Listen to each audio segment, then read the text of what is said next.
mga kasari, good afternoon. So ayan, mag-display muna tayo ng itlog. Ayan, rarating lang ng itlog namin. So mag-display muna ako. So ngayon pala ay time check, mga mag-aalas 3 ng hapon. Okay. Ayan, so ito ay size large. Ang bentahan namin ng large dito ay 12 pesos ang isa. Ako ay nasa Samar area. Okay, so kukuha pa ako.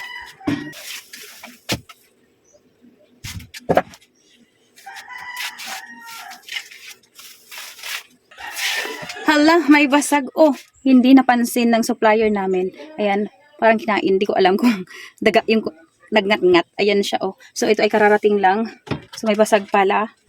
Ayan. Ay, kulang na ng isang peraso kasi ubos na yung laman. Ayan. So, pepecturean ko siya para sabihin ko sa supplier ko na kinain na yung isa. Wala ng laman. Kuha muna ako ng egg tray.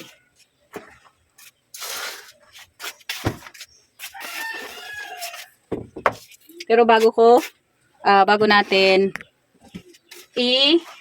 ayan, so bago natin ilipat dito sa bagong tray, picturean ko muna. Syempre, para may ebidensya tayo na, ayan, ninat-ngat ng daga siguro to. Ayan.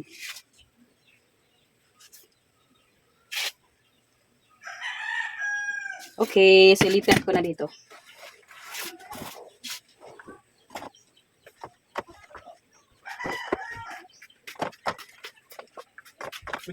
Ano sigarilyo? Ay da.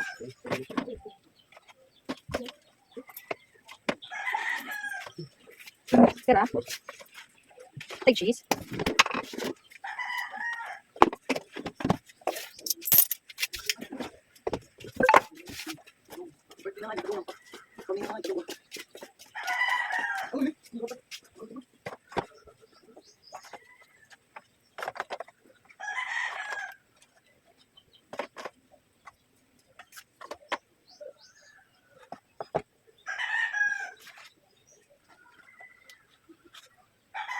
Oops.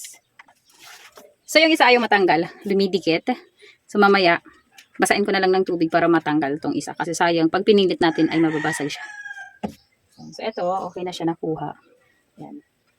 Okay, ayan mga kasari. So, ito lang yung ginawa ko ngayon. Nag-display lang tayo ng mga itlog kasi wala na kaming display ng mga itlog. So, bye-bye. Follow nyo yung page natin, Tendera sa Isla. Thank you!